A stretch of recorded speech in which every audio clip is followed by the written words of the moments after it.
Hey everybody, this is Language Arts on May 12th, Tuesday. So today we're going to review for your big final test, which is going to be on Thursday. But before we do that, I want to go over some punctuation marks with you that we'll be talking about in more detail in a little while. Alright, this is the passage in the TAN book that we've been discussing for the past couple weeks.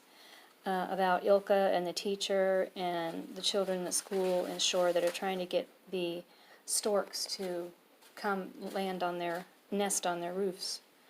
Okay, so let's look at the punctuation. I've marked it in yellow so you can see what we're talking about. Everybody laughed, comma, but the teacher's eyes weren't pleased. So we have a comma here because we have a coordinating conjunction, which is but, and we'll be reviewing coordinating conjunctions in a little while. So whenever you use a coordinating conjunction, you have to put a comma before it. Usually when you use a coordinating conjunction, you put a comma before it. We'll talk about those rules in a little bit. Teachers has an apostrophe because it's showing that the eyes belong to the teacher. If we didn't have this apostrophe here, it would just be teachers, like there are 3 teachers in the room. It would be plural. But in this case, it's one teacher and the eyes belong to that teacher. Weren't is a contraction. We have the combination of were and not. And the apostrophe here shows that there's a missing letter. The missing letter is an O, right? For not. Then we have a comma here after please because we're starting a contraction. We're starting something that someone is saying. This is the teacher speaking. And so we have to put a comma here to separate what he's saying with the rest of the sentence.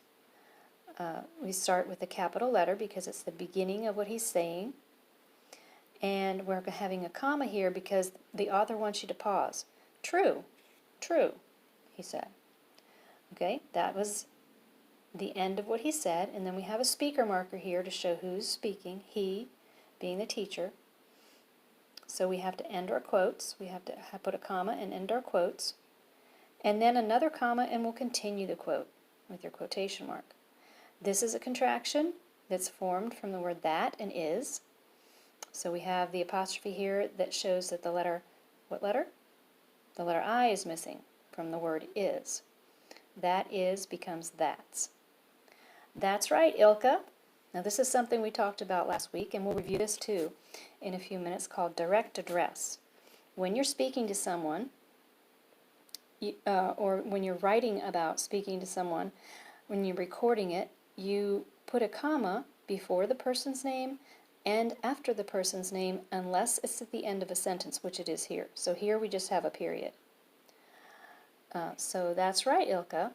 We can't think much when we don't know much. So here again we have another contraction, can't, which is a combination of can and not. And since the word can ends with the letter N, we don't need another N like we're going to see here. We don't keep the N from the word not. We just keep the T. Don't is a contraction between do and not. And the apostrophe shows the missing letter O. Okay, just like up here. All right, no, just like up here. Were not. The apostrophe is for the missing O. All right, we have a period because it's the end of a sentence, and then we capitalize the next word because it begins a new sentence. And this is an exclamatory sentence. Why? How do we know that? Because it has an exclamation mark. So the author wants you to read this not like, but we can wonder. He wants you to read it like, but we can wonder, with a little bit of emotion and excitement in your voice. That's how the teacher was saying this. From now on until tomorrow morning when you come to school again, comma, will you do that? Question mark. Do what? He wants them to wonder, right? This is an interrogative sentence because he's asking them to do something. So it's a question. So we use a question mark. Will you wonder why and wonder why? Again, another question, another interrogative sentence. Will you wonder why storks don't come to shore to build their nests on the roofs the way they do in the villages all around? Okay, another question mark, which indicates that this is an interrogative sentence. And we have another contraction here. Don't, just like the don't up here. It's do and not with the apostrophe, replacing the letter O in the word not. We have a comma here to separate this from the rest of the sentence because we need a pause here. And the question mark, like I said. And this is a semicolon, and the semicolon separates this clause from this clause. And at the end we have a period and an and quotation marks, because this is the end of what the teacher is saying. He's done speaking, and so we close it out. And make sure if you're ever writing dialogue that you put your period first and then your quotation mark. Okay? All right, so that's an example of how you can use punctuation in your writing. Now let's review for the test. All right. First of all, we're going to go over contractions, like I mentioned. Okay, remember that contractions are combinations of two words. They're like a shortcut. This contraction is a combination of were and not. Weren't. We weren't at HSP last month, unfortunately. Notice here's the N apostrophe T. It shows the apostrophe that's taking the place of the missing letter O. That's is a combination of that and is. The apostrophe is taking the place of the letter I in the word is. Can't is a contraction of the two words can and not. And again, since we have two N's here, we're just going to keep one of them in the word can. And then we'll get rid of the N and the O and just have the apostrophe T. We don't need two N's here. And don't. Combination between do and not. The apostrophe shows the missing letter ooh. All right, so let's do a couple examples. Let's use an apostrophe to indicate the missing letters in these contractions. He and will becomes he'll. Okay, he'll be here tomorrow. They and are becomes there. THEY apostrophe RE. They're going to come next week, or they are going to come next week. All right, would and not makes the contraction wouldn't. WOULDN apostrophe T. So you keep your would, and then you add your N, get rid of the O, and put the apostrophe. She is becomes she's. Okay, she, apostrophe S, the apostrophe shows the missing letter I, that there is a missing letter I. Okay, so you will be tested. You'll be doing something similar to this on your test with contractions. The next thing I want to talk about is banned word synonyms. Okay, we've talked about not using banned words in your writing because they're boring and they're overused. And if you want to make your paper more interesting and more sophisticated, you try to pick different words that are not boring and overused.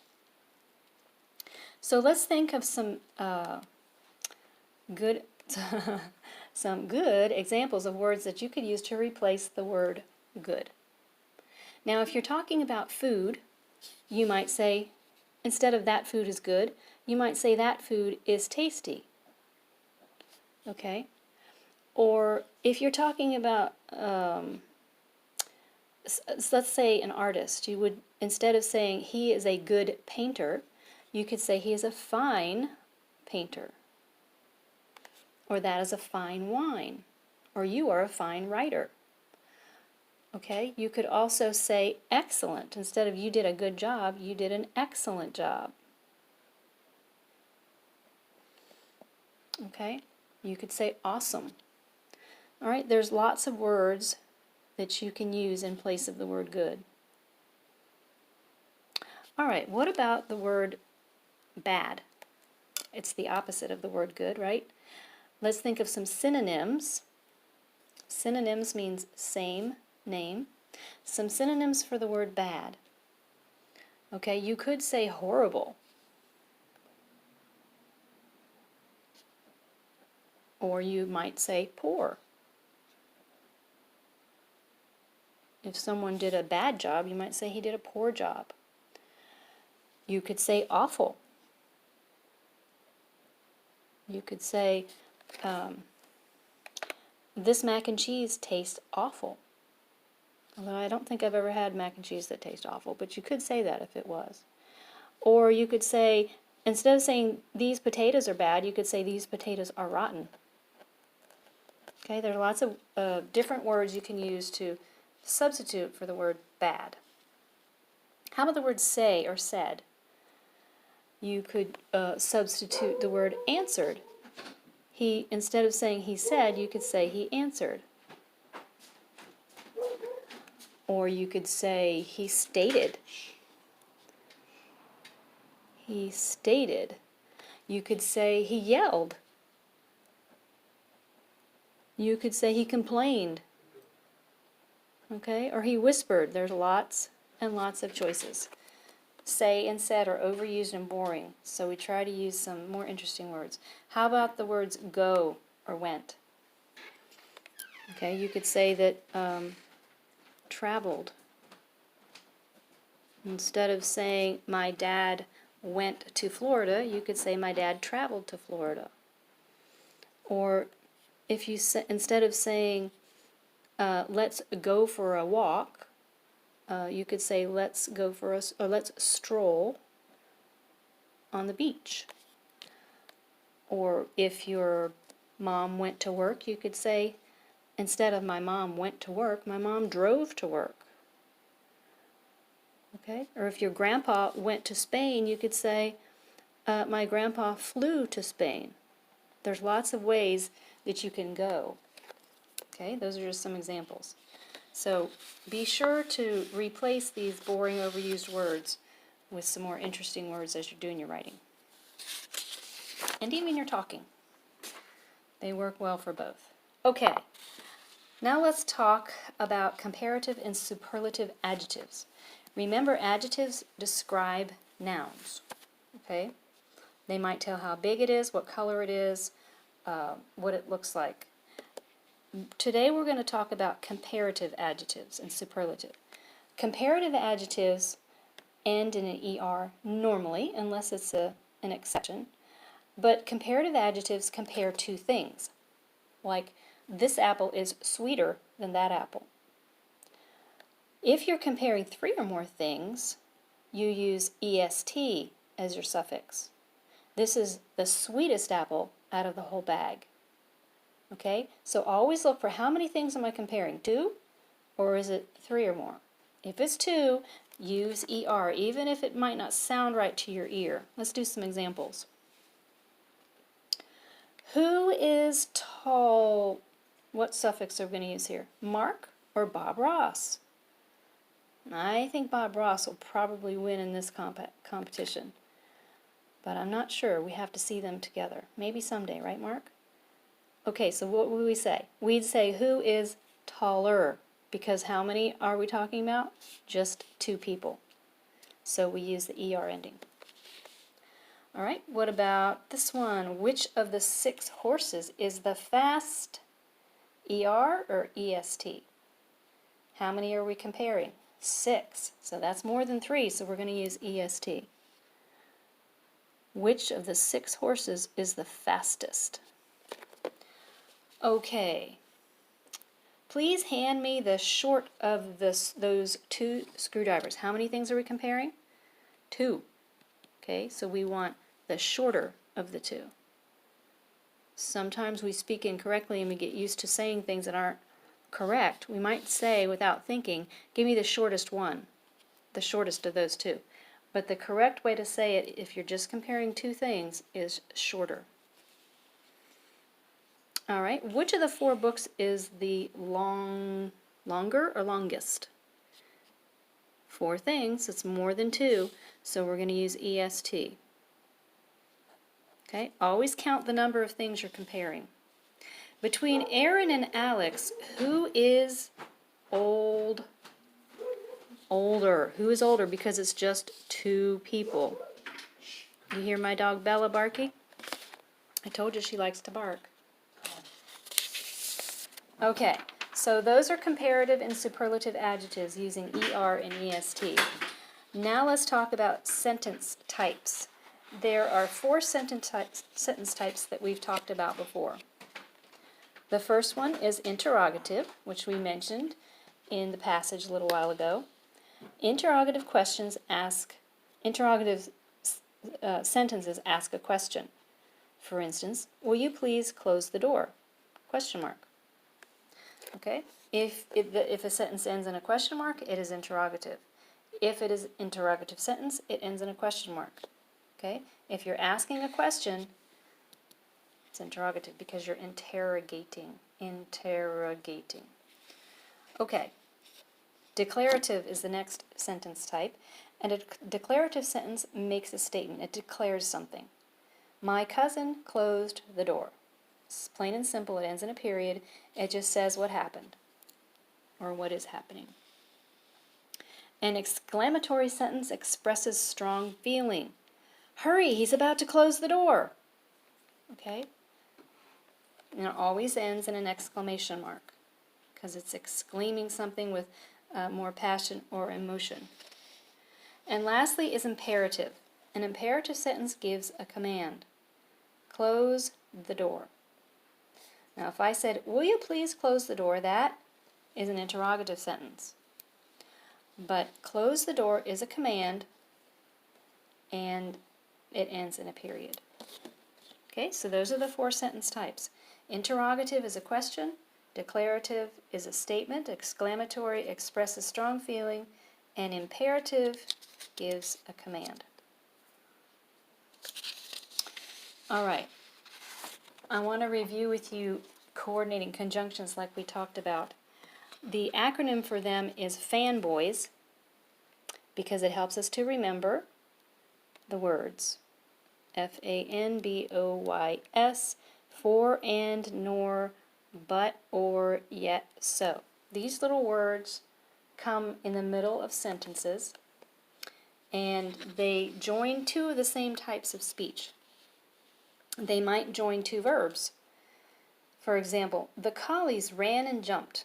There's your coordinating conjunction, and ran and jumped are verbs. Or they might join 2 nouns. Either my dog or my brother ate my sandwich. Okay, here's your coordinating conjunction, or. Dog is a noun, brother is a noun. Okay, it joins 2 of the same things. You wouldn't say either my dog or ate my sandwich, because that would be joining a noun and a verb. You have to join a noun and a noun, or a verb and a verb. They have to be the same. It also can join 2 phrases of the same kind. All right, so let's do a little exercise with coordinating conjunctions. What I want you to do in your mind is circle or note which one is the coordinating conjunction in these sentences. And I have them up here for you in case you forgot what they were. Let's look at the first one. They climbed up Mount Trashmore and ran down again. Where's the coordinating conjunction? Right, it's and. Okay, that one. Okay, this is joining 2 clauses. They climbed up Mount Trashmore, ran down again. Next, she wanted to finish her project but couldn't because she was sick. So where's the coordinating conjunction in this sentence? That's right, it's but. Okay? It combines this sentence with this clause. Well, how about this one? Either Mr. Baxter or Mr. Cooper will be in charge of the food drive. Okay, this time we have or. So we're going to circle or.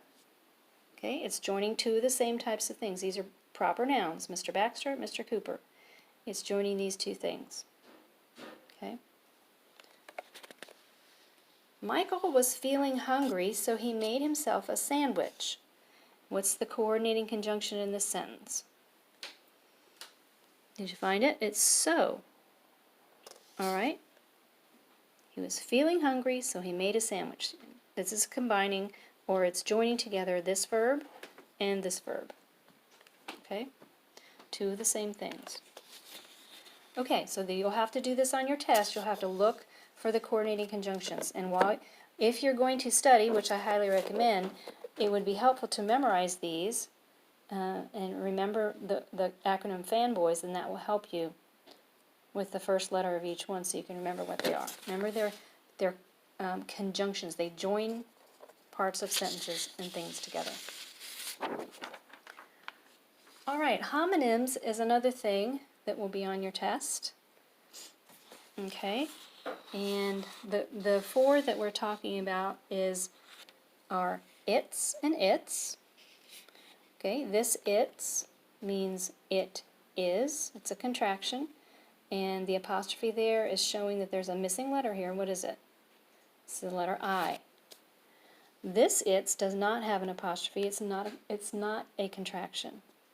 Okay, this is a possessive pronoun. Okay, if you say, oh look, that dog is limping. Its paw is cut. Okay, this is talking about the paw of the dog. It's a possessive pronoun. You have the one with the apostrophe if it makes sense for you to say it is. Then we have there, and there. These are often confused. This there is talking about over there or right there. Okay? This there is a contraction of the word they and are. Okay, there's the apostrophe. It's showing that there's a missing letter here. What is that missing letter? It's an A. They are. A-R-E. They is the pronoun. A-R-E is the verb. They are there is a contraction for they are. And this there is a possessive pronoun. It indicates something that belongs to them. That is their house or their car. Okay? Then we have your and your. This your is a possessive pronoun. Notice the possessive pronouns. Notice the pattern.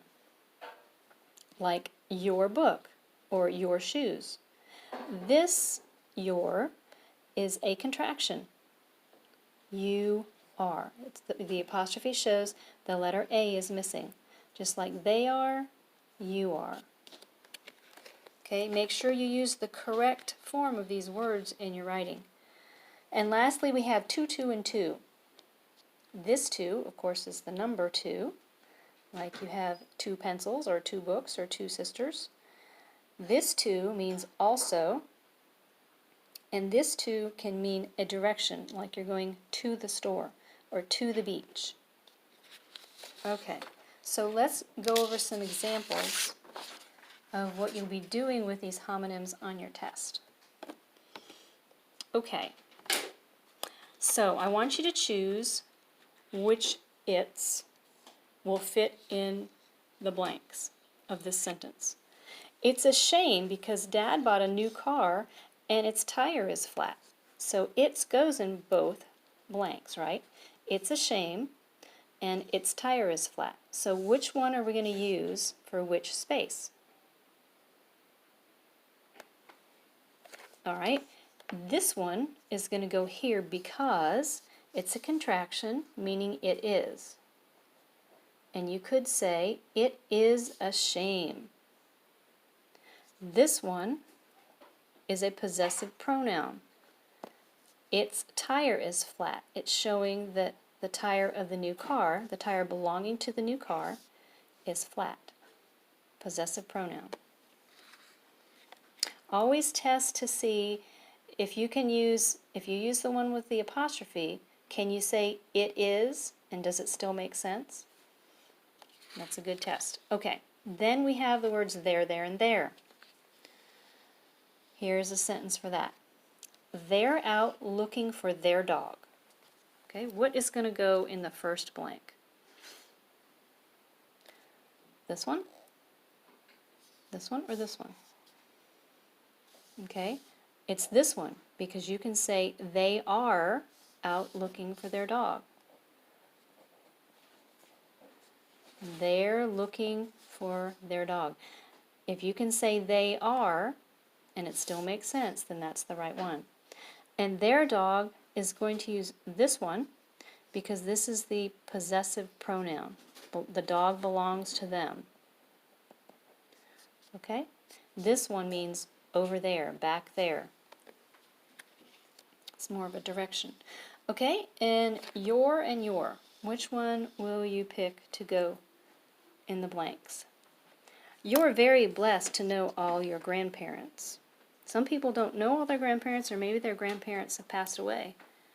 But if you have all your grandparents nearby and you know them and can see them, you're very blessed. So which your would go here? This is a possessive pronoun, meaning it's something that belongs to you, and this means you are. Right, this is the one that goes first because you could say you are very blessed to know all of your grandparents. Possessive pronoun showing that the grandparents belong to you. All right, and lastly, we will talk about 2, 2, and 2. She wanted to buy only 2 apples because a whole bag cost too much. So we have 3 forms of 2 to place. She wanted to buy. She wanted to buy, she wanted to buy, or she wanted to buy. In this case, it's to. Whenever you have to in front of a verb, it's usually going to be this one. This makes an infinitive verb: to buy, to run, to sail, to read, to eat. That too. She wanted to buy only 2 apples. How many apples? 2. The number 2. So that's going to go there.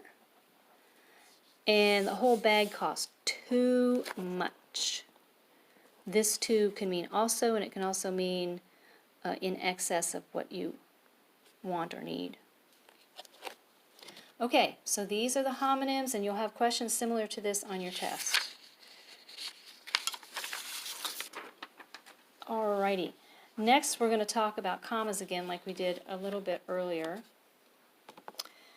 And this is a comma rule that says that you use commas to separate 3 or more items in a series.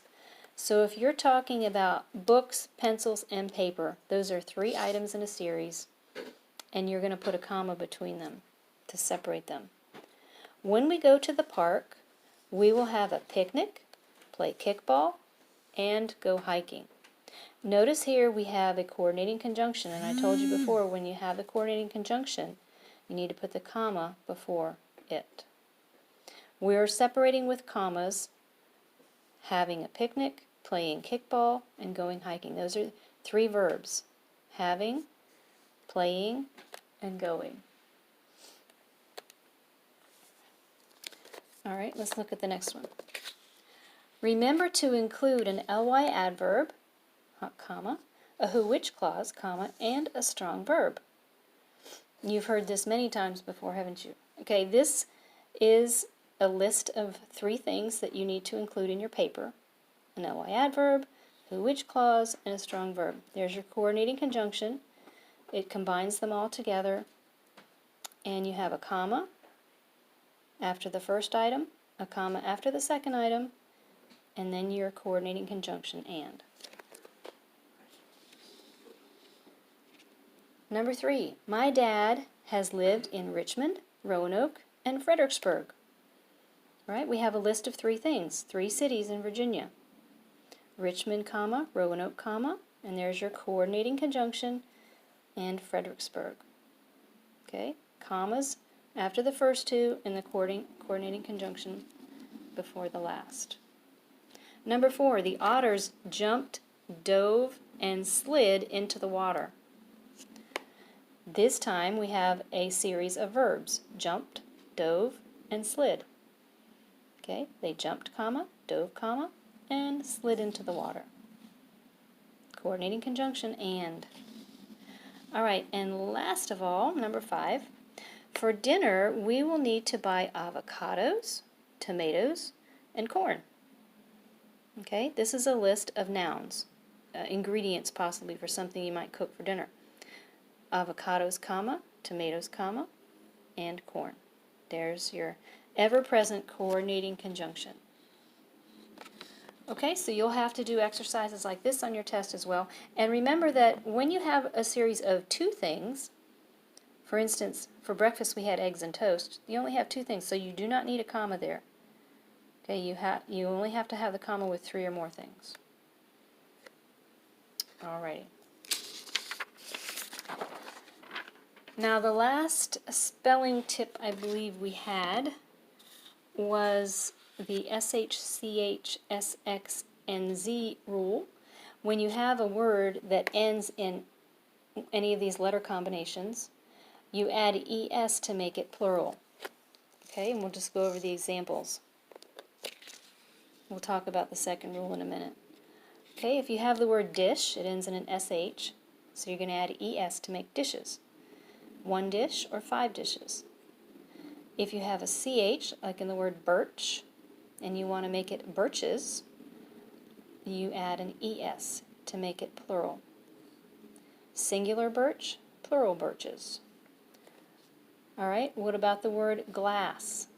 It ends in an S, so you're going to add an ES to the end to make it plural. Instead of having 1 glass, maybe you have 4 glasses. Then you have the word tax, which ends in an X, so you add ES to make it plural. Tax becomes taxes. Quiz ends in a Z, so you add ES. Quiz becomes quizzes. In this particular word, you double the Z before you add your suffix. Okay, the other rule, go back up here, is to form the plural of words that end in Y. If they are preceded by a consonant, that means if a consonant comes before the Y, then you change the Y to I, and then you add ES. Okay, and the example here is penny. If you have 1 penny, it ends in a Y, but if you have more than 1, let's say you have 56 pennies, you're going to change that Y to an I, and then add your ES. Now notice that the word penny the word penny has the letter N that precedes the letter Y. This is a consonant. N is a consonant that precedes the letter Y, so that's when you change the Y to I and add ES. Now in the word play, there is a vowel that precedes the Y. A vowel comes before the Y. So if you have a word where a vowel comes before the Y, you don't add ES and you don't change the Y to I. You just add a plain old S. Okay? So the rule to know whether you add an I and ES is if there's a consonant before the Y. Okay. We're almost through. Last thing we're going to talk about before we get to Horse and His Boy is direct address. And again, we've talked about this last time, but I want to just review it with you. A direct address is when someone is being spoken to. It could be in the midst of dialogue in a book, or if you're writing about it.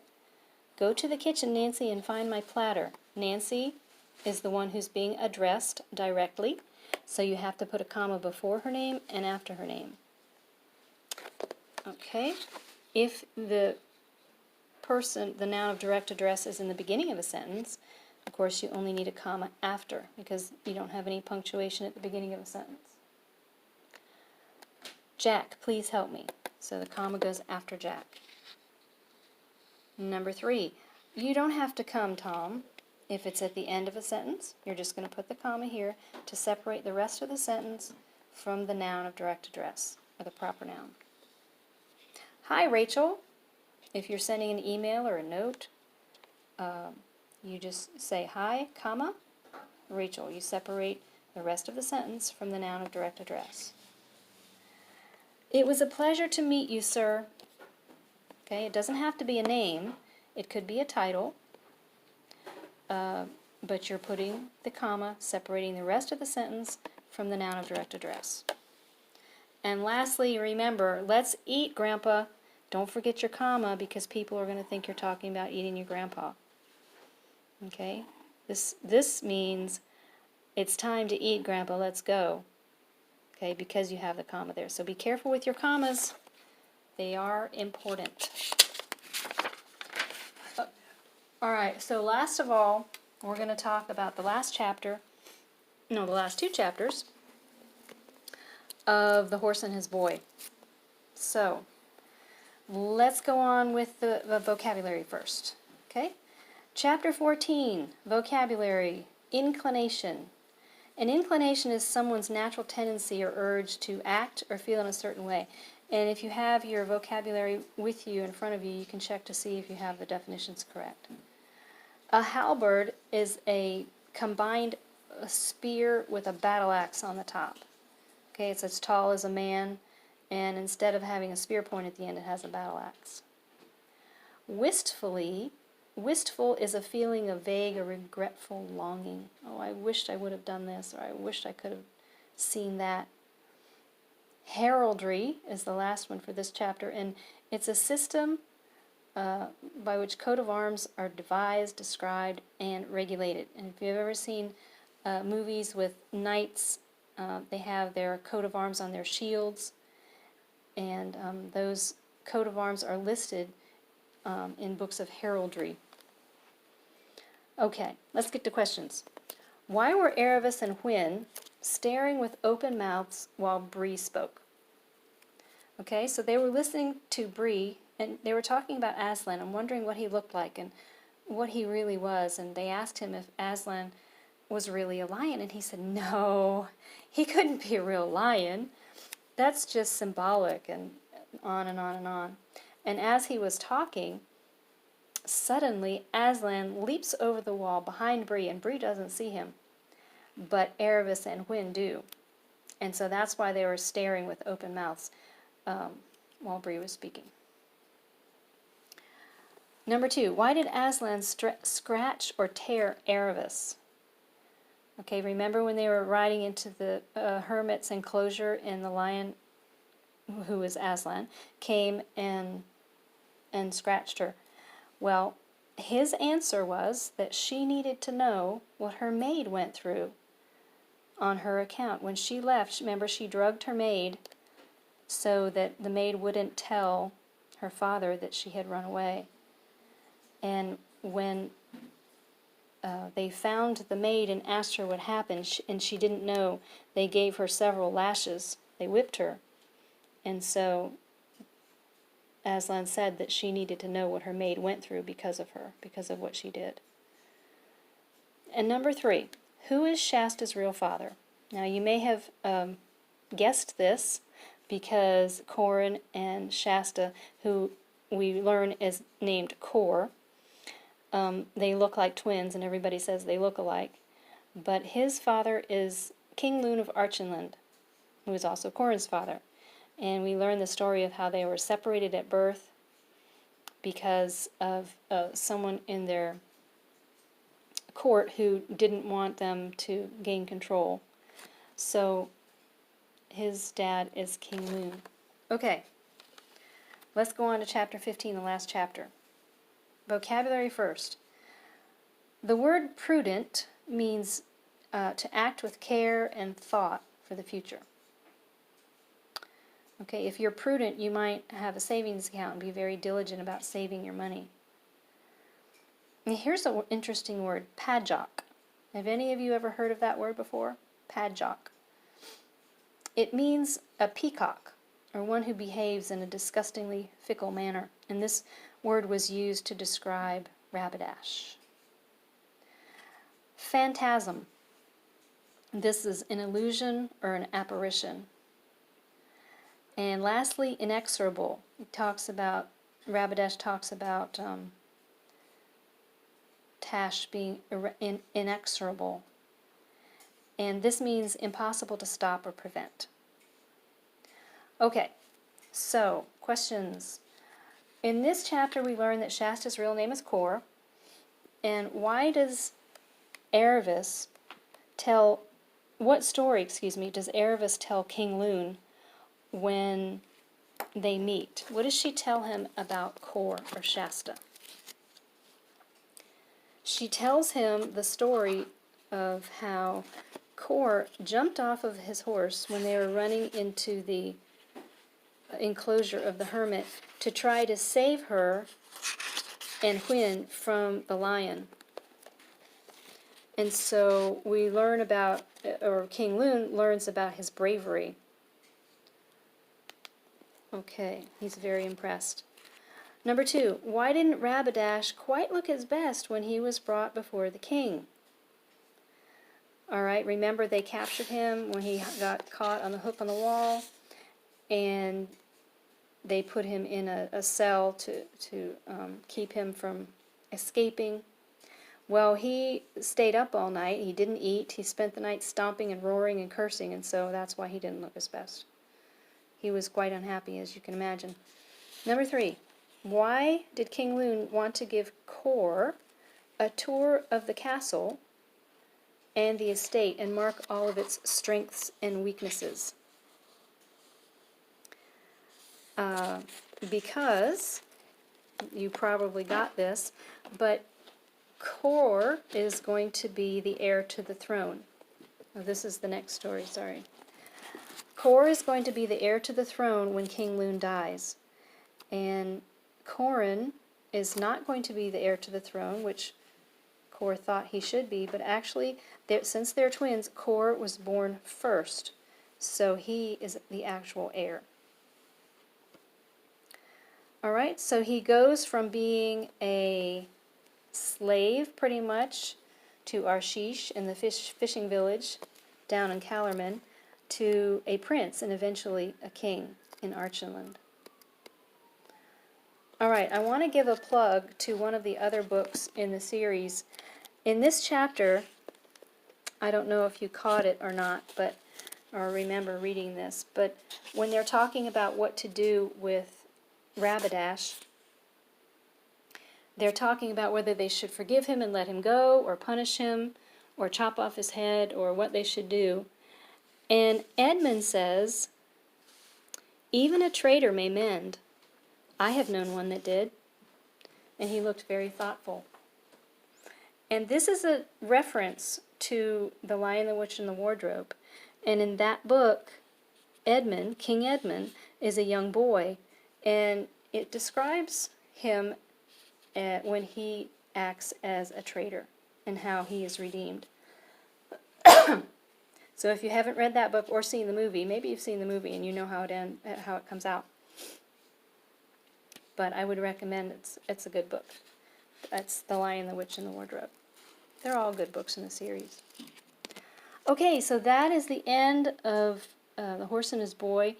And next Thursday, on Thursday the 14th, we'll do the story chart together and talk about it a little bit more. Okay, so for your classwork for the rest of this time, you're going to complete exercise B in lesson 11 on day 5. And what that is basically is the punctuation exercise that we went through with the kids in the classroom talking about the storks. So basically, you'll be given this paragraph here in your tan book, and you will have to put all the punctuation marks correctly. They won't be there. They'll be gone. Okay, so I hope you're paying attention. Okay, so that's for classwork, and then homework is to complete all the review activities for lesson 11. That will help you study for the test on Thursday. And then, of course, write the final draft of your Rome paragraph. And don't forget an illustration. Okay, so that's it for now. Get to work, and I'll see you back here on Thursday. Take care. Bye-bye.